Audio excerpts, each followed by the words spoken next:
कुंज जय राधा माधव कुंज बिहारी जय राधा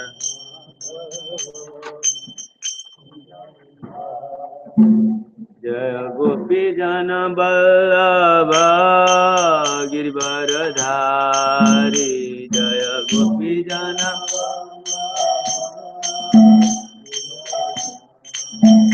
जय गोपी जन वल्लभ गिरिवरधारी जय गोपी जन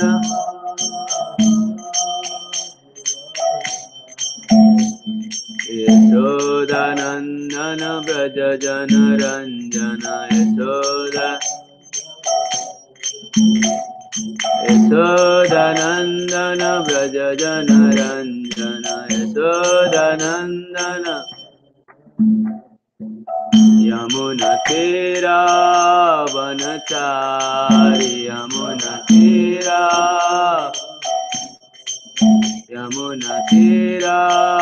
वनचारी यमुना तेरा जय राधा माधव कुंज बिहारी जय राधा जय राधा माधव कुंज बिहारी जय राधा माधव कुंज हरे कृष्णा कृष्ण कृष्ण हरे हरे हरे राम राम राम हरे हरे हरे कृष्णा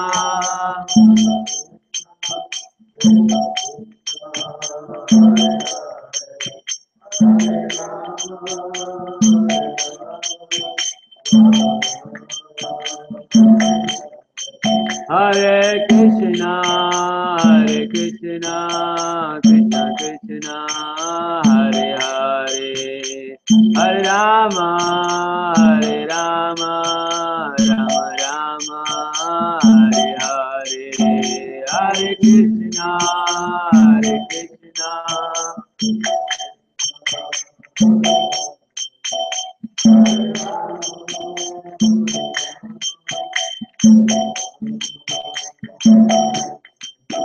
जय जय राधा माधव हरे राधा माधव हरे राधे जय जय राधा जय प्रभुपाद जय प्रभुपाद प्रभुपाद जय प्रभुपाद जय प्रभुपाद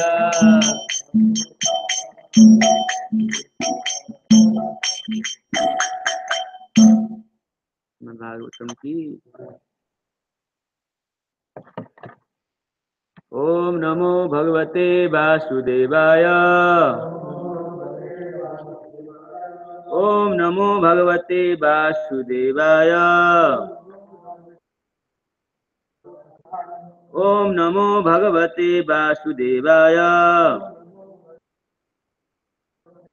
नारायण नमस्कृत्यं नरं चैव नरोत्तमं देवीं सरस्वतीं व्यासं ततो जयमुदीरयेत् नष्टप्रायेषु भद्रेषु नित्यं भागवत सेवया भागवते उत्तम श्लोके भक्तिर्भवति कि नैष्ठिकी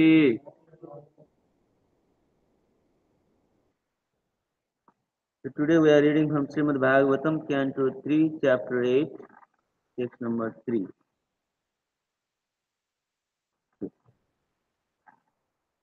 Okay, let's repeat. आसीन मूर्व्या भगवन्तमाद्यम् आसीन मूर्व्या भगवन्तमाद्यम् संकर्षणं देवमकुण्ठसत्त्वम् संकीर्षणं देवमकुण्ठसत्त्वम् विवित्सव विवित्सवस्तत्त्वमतः परस्य विवित्सवस्तत्त्वमतः परस्य कुमारमुख्या मुनयो न पृच्छन्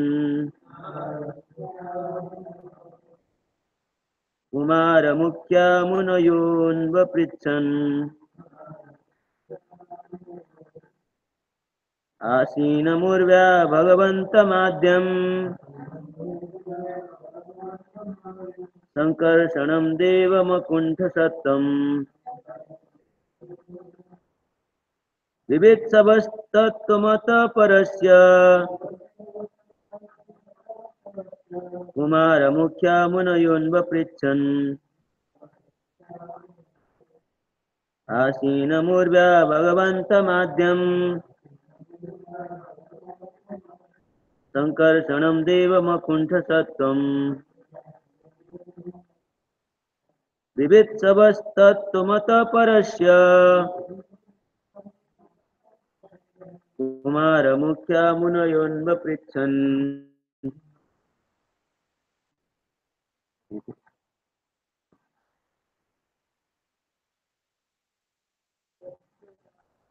आसीनमुर्व्या भगवन्तमाद्यम् सङ्कर्षणं देवमकुण्ठसत्त्वम् विवित्सवस्तत्त्वमतः परस्य कुमारमुख्या मुनयोन्वपृच्छन्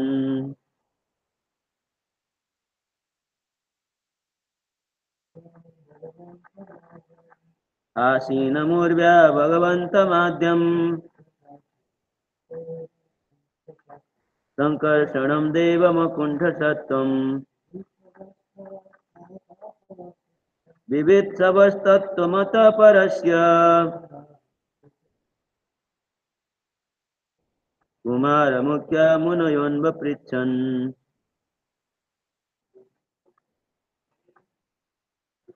आसीनमुर्व्या भगवन्तमाद्यम्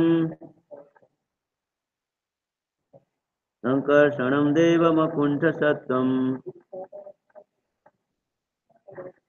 विवित्सवस्तत्त्वमतः परस्य कुमारमुख्या मुनयोन्वपृच्छन्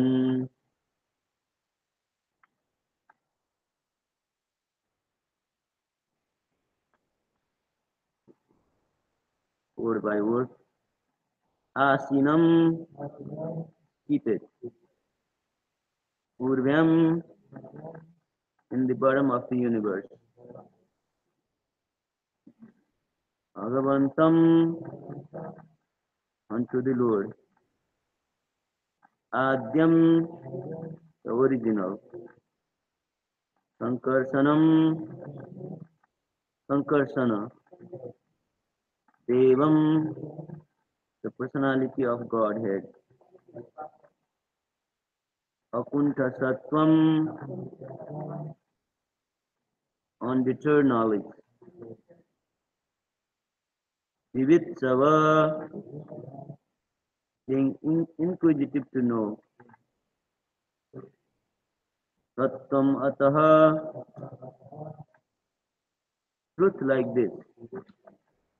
Parasya, regarding the Supreme Personality of Godhead. Kumara, the boy saint. Mukhya, headed by. Munaya, great sages.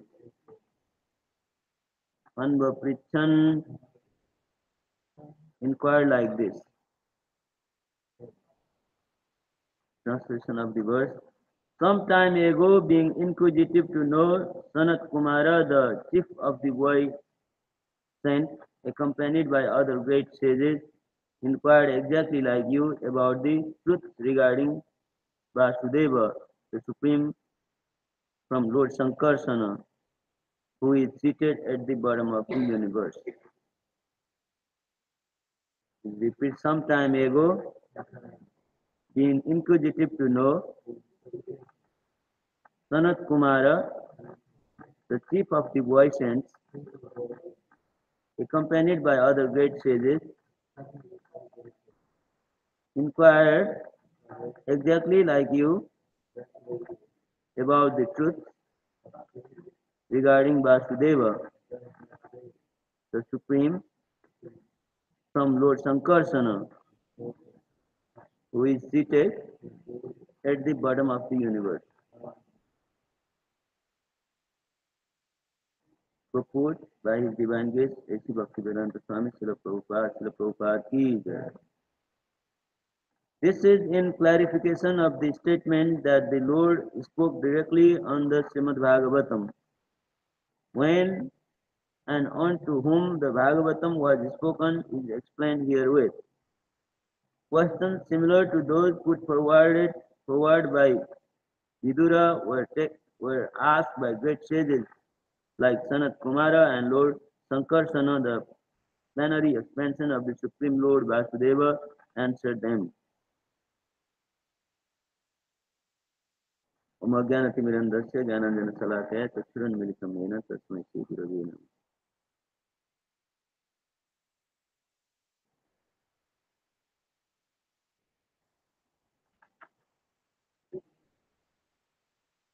Next one?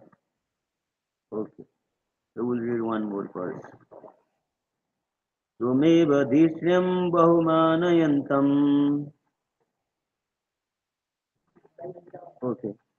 यद्वासुदेवाभिधमामनन्ति प्रत्यग्धितात् त्रिताक्षाम्बुजकोशमीश तुन्भिलयन्तं विबुधोदयाय. Translation. At that time, Lord Sankarsana was meditating upon his Supreme Lord, whom the learned esteem as Lord Vasudeva. But for the sake of the advancement of the great learned sages, he slightly opened his lotus-like eyes and began to speak.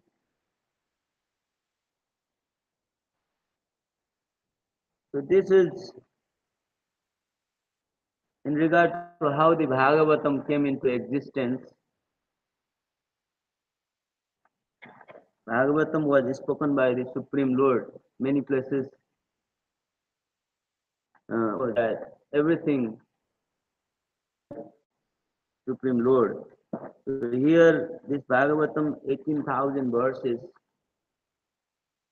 well, how they came into existence is what is mainly explained in these verses. That at the beginning, four Sanat Kumaras uh,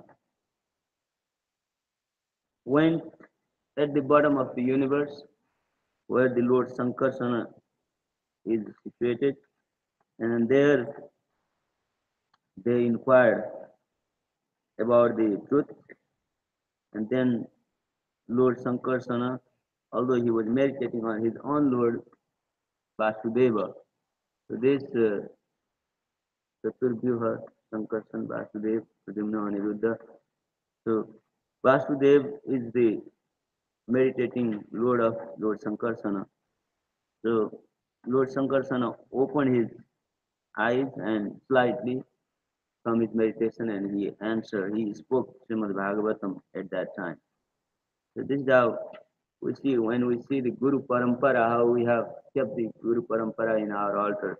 The same way here, uh, even the in the level of God, there are various manifestations whom they meditate. Just like Lord Krishna used to get up early in the morning in Dwaraka and he used to meditate, and he meditated on himself. The same way, this whole situation unfolds in such a way that one personality meditates on another, and then when it comes to Lord Krishna himself, he meditates on himself. So here, Lord Sankarsana was meditating on Lord Vasudeva, but because the Sanat Kumaras came there to inquire about the truth, he opened his eyes slightly and he spoke mm, the Srimad Bhagavatam. Then Prabhupada's statement shows that how Lord spoke directly the Srimad Bhagavatam. So this Srimad Bhagavatam first spoken by Lord Shankarsana to this son of Kumara. Many places in Srimad Bhagavatam we see how these four Kumaras always come into a play.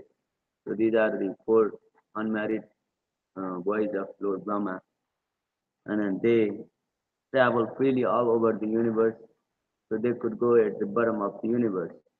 The universe is very vast thing. At the bottom also there is a Lord situated who holds the entire universe in his head. So there they went and then inquire about the truth. So um, among the four Kumaras, Sanat Kumara, uh, uh, another verse, 7. Okay. Okay, then we'll read two more verses. Five, Surdhunyudadraй sujata रूपस्पृशन्तश्चरणोपधानम् पद्मं यदर्चन्त्य विराजकन्या सप्रेमनाना बलिभिर्वराजिता. The sages came from the highest planets down to the lower region through the water of the Ganges, and therefore the hair on their heads was wet. They touched the lotus feet of the Lord, which are worshipped with various paraphernalia by the daughters of the serpent king when they desire good husband. Purport. The Ganges water flows directly from the lotus feet of Vishnu, and its course runs from the highest planet of the universe down to the lowest. The sages came down from Satyaloka by taking advantage of the flowing water, a process of transportation made possible by the power of mystic yoga. If a river flows thousands and thousands of miles, a perfect yogi can at once transport himself from one place to another simply by dipping in its water. The Ganges is the only celestial river which flows throughout the universe, and great sages travel all over the universe via this sacred river. The statement that their hair was wet indicates that it was directly moistened by the water originating from the lotus feet of Vishnu, the Ganges. Whoever touches the water of the Ganges to his head surely touches the lotus feet of the Lord directly and can become free from all effect of sinful acts. If after taking a bath in the Ganges or being washed of all sins,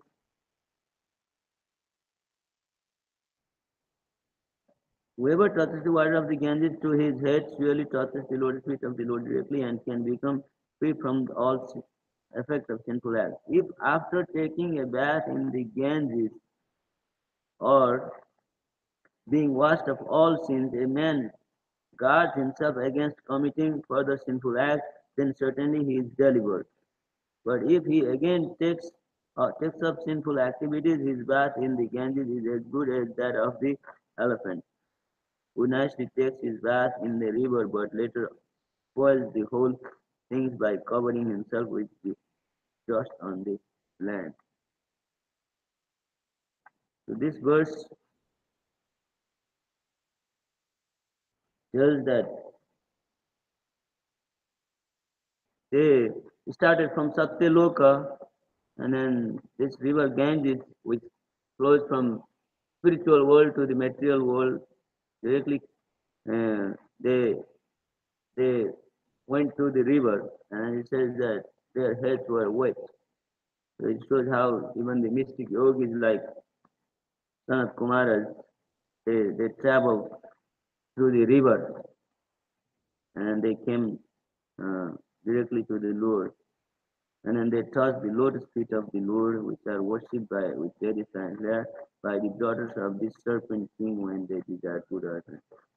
So we see that at the bottom of the universe there are great serpent live like Kalia, Basuki, and many other great serpents who are devotees of the Lord. They live because lower regions are mainly inhabited by serpents.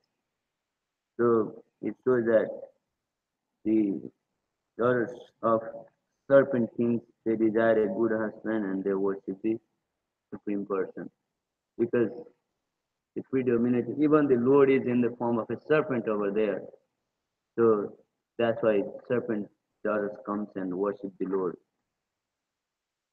And the purport is mainly discussing the yoga is traveling from one place to another. There are various ways to travel. Travel by water is nowadays very popular. They have ships, but at that time they can just travel through the water without any ship or anything. But Ganges, Ganges is mainly discussed here, like how it starts from the spiritual planet, then it goes to all the various planets of the universe, and eventually comes down to the Earth planet. So taking bath in the Ganges is just like touching the uh, lotus feet of the Lord, because Lord is there at the top of the universe, and also He is at the bottom of the universe. So Ganges is put all over the universe.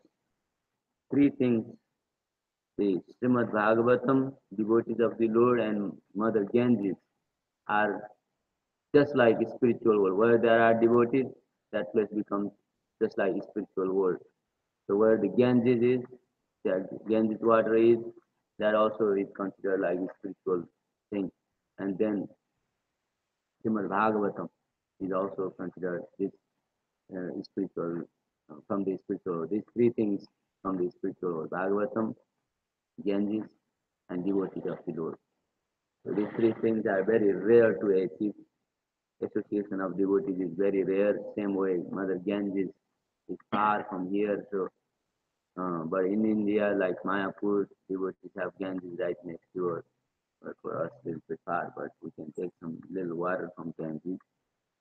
So, the Ganges, it shows that how these devotees, son of Kumaras, they travel from the Ganges. But also one thing explained in this is like if we don't put attention properly, we don't guard ourselves against the offenses, then taking bath in Ganges is also just like elephant taking bath. He takes bath and again he puts the dust and makes himself dirty. Same way, if we are not again guarding against the offenses that we make when we chant Hare Krishna or take bath in Ganges, then that taking bath is also like the elephant bath. He takes bath nicely in the water and again puts dirt and makes himself dirty. So that's why guarding against the offenses, although we usually say holy name is the essence and holy name has no rules. It is free from all rules. But it's still, every morning we see how there are offenses on the holy name. So if we don't guard against these offenses on the holy name, then our chanting is not effective. We feel bored on chanting. Chanting is not effective. We don't like to chant.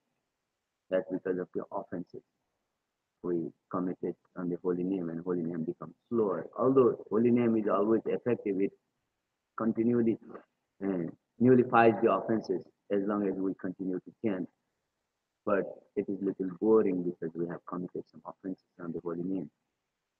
So that's why the more we chant, slowly those offenses will be nullified, and again the rasa, you know, the, the attraction on the holy name increases. But if we don't care and continue committing lots of offenses, then eventually many devotees give up chanting because it is boring and there is no more interest. That's all because of the offenses not guarded properly. It is mainly offenses on devotees that we commit. We make little offenses here and there, small offenses. Make those offenses piled up, and eventually holy name becomes very difficult. But holy name has power. If we continue to chant, then eventually these offenses are all finished. So that's what is explained here, that taking bath is great. We have to take bath or at least put some Ganges water on our head. But then we have to also guard ourselves and not making any offense to Mother Ganga or devotees of the Lord or Srimad Bhagavatam and any other thing that comes the way to our life. Okay, let's read in verse number 6. Muhurginanto Batasanuraga Tulat Tulat Padena Sakritani Tajna Kirita Sahasramani Prabeka Pradyotito Damafana Sahasram. The four Kumaras headed by Sanat Kumara, who all knew the transcendental pastimes of the Lord, glorified the Lord in rhythmic, rhythmic ascent with selected words full of affection and love. At that time, Lord Sankarsana, with his thousands of red hoods, began to radiate an effulgence from the glowing stones on his head. Purport. The Lord is sometimes addressed as Uttama Sloka, which means one who is worshipped with selected words by devotees. A, a profusion of such selected words comes from a devotee who is fully absorbed in affection and love for the devotional service of the Lord. There are many instances in which even a small boy who was a great devotee of the Lord would offer excellent prayers in the choicest words for glorification of the pastimes of the Lord. In other words, without the development of fine affection and love, one cannot offer prayers to the Lord very suitably. So these Sanat Kumaras, when they reach there, they offer nice prayers to the Lord in choicest words. Glorification of the Lord is what matters everywhere. When devotee and the Lord meet, there is only one thing that remains, is the glorification. Lord glorifies his devotees and devotees glorify the Lord. So this Srimad Bhagavatam is full of glorification. Every word is all glorification, either the Lord's glorification or devotee's glorification. Everything is a glorification. So, precious word. When Prahlad Maharaj was only a 5-year-old boy, how nice prayers he offered to the Lord.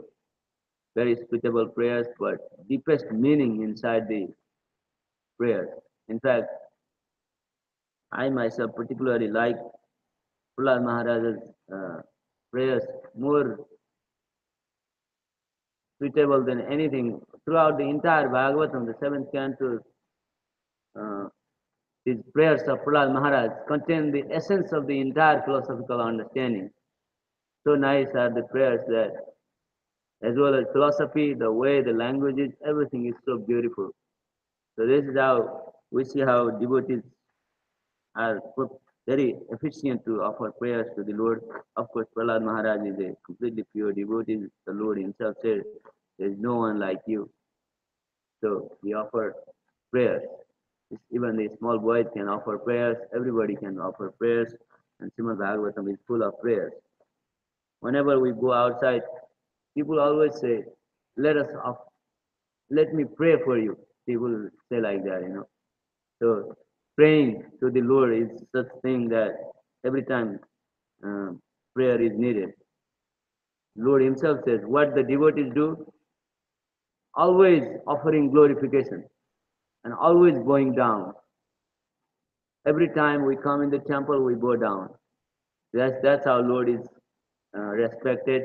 And every time if we can also offer prayers because every minute is a prayer. Every time this chanting of Hare Krishna is also a prayer. You know, it's the name of the Lord, but then if you speak Hare Krishna, that contains the meaning of your life. Whatever you are, everything that our mouth can speak, our eyes can see, everything can be offered in the name of Hare Krishna. So Lord hears it. So everything is a prayer. So here these devotees, when they meet Lord Sankarsana, they offer choicest words with prayers. Probably these prayers are coming in process maybe. So they offer prayers to the Lord who is holding the universe at the bottom of the universe. And then, uh, but another thing I mentioned here is love. When there is love, that's where the prayers are.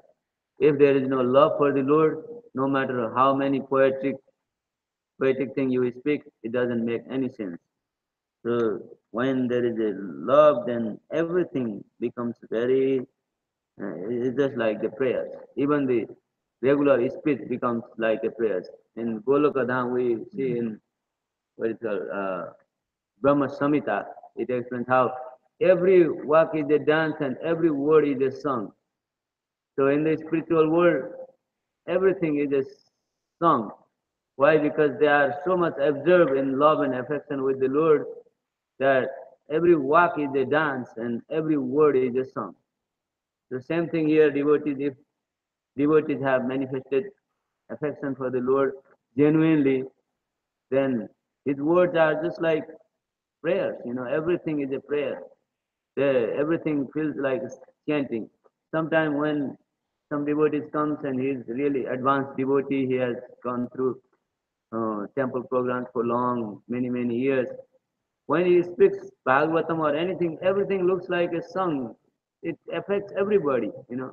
Many times some devotees, visiting devotees comes and they speak Bhagavatam, they know so much, then their whole thing appears like a poetic song. So this is how we can experience from the devotees association, like how the more we observe in the thought of the Lord, the more we develop a love, genuine love for the Lord, then everything that we do is like a song, and even the walk appears like a dance. So devotees dance whenever we sing here. You know, as soon as prayers comes, we cannot stop. We start moving our bodies. That's a natural thing devotees do, the singing and dancing. And then also the prayers. Morning time we have prayers. This morning we have nice prayers. So everything in our ISKCON temple especially is designed to pray all the time. Mangala Arati, Dasana Arati, Guru Puja, and evening Arati. So many Aratis that we do every time is a prayer. So whether we speak directly the Hare Krishna mantra or any other prayer, everything is all prayer, but uh, it needs more like genuine love than just repeating. Repeating is also good. After repeating many times, everything start to go inside our heart. But if we are genuinely loving them, then everything repeated is a prayer, complete love. So do one more verse.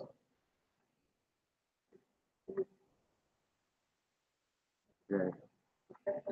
Okay. Do we have any questions or comments?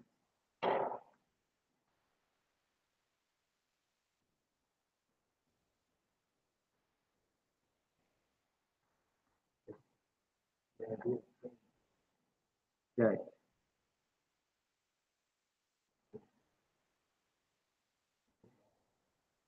Yeah.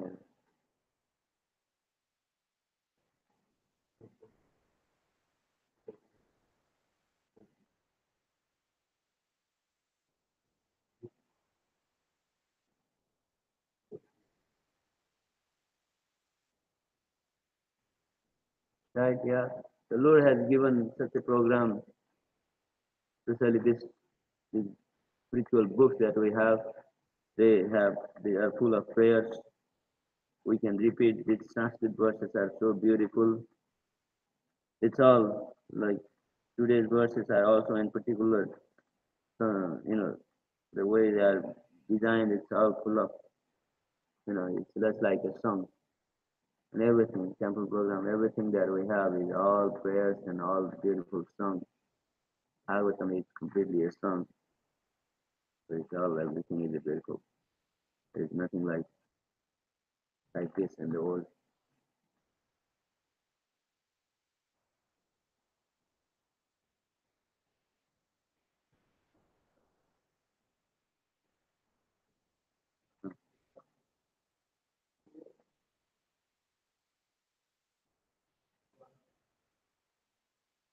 Hmm. Hmm.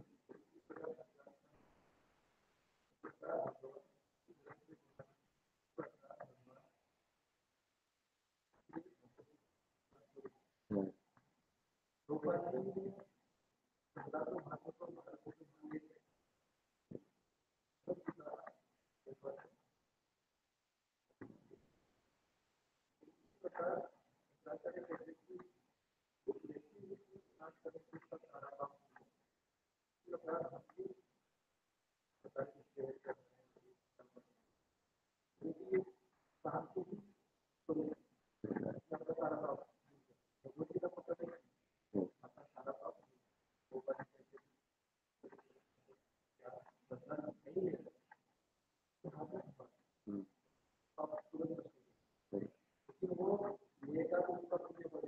Hmm.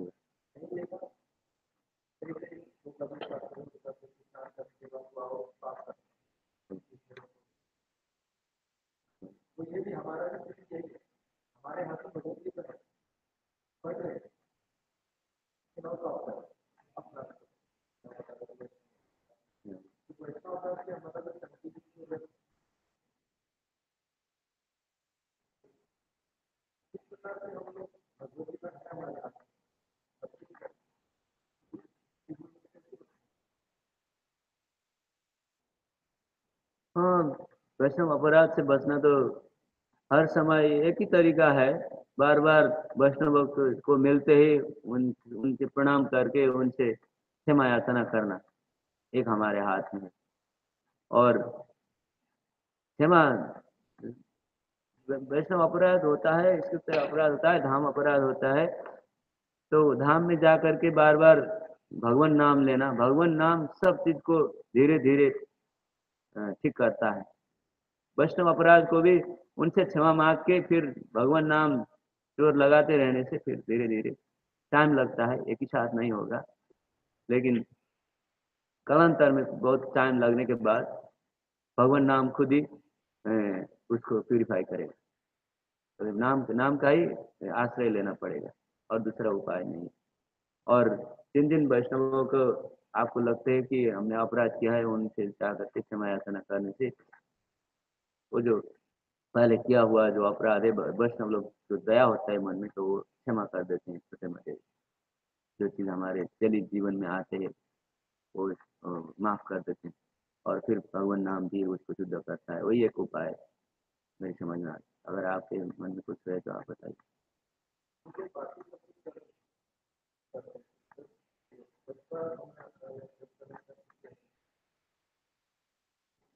सही बात, सही बात।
हाँ, भगवत devotee association से फिर शक्ति आएगा। भक्तों के साथ रहना, भक्त ही भक्तों के साथ रहना ही सब कुछ है। परम भक्ति माना जाता है भक्तों के साथ रहने से। आपके थोड़ा आपको चैंटिंग में शक्तिहीन लगता है तो फिर डिवोटीज के साथ एसोसिएशन करके, जो भक्त जप कर रहा है उसके साथ बैठ करके कुछ भक्तों के सत्संग से फिर शक्ति आएगी। वही एक तरीका है। डिवोटी एसोसिएशन को ही सबसे बड़ा माना गया है। अवश्य अवश्य अवश्य।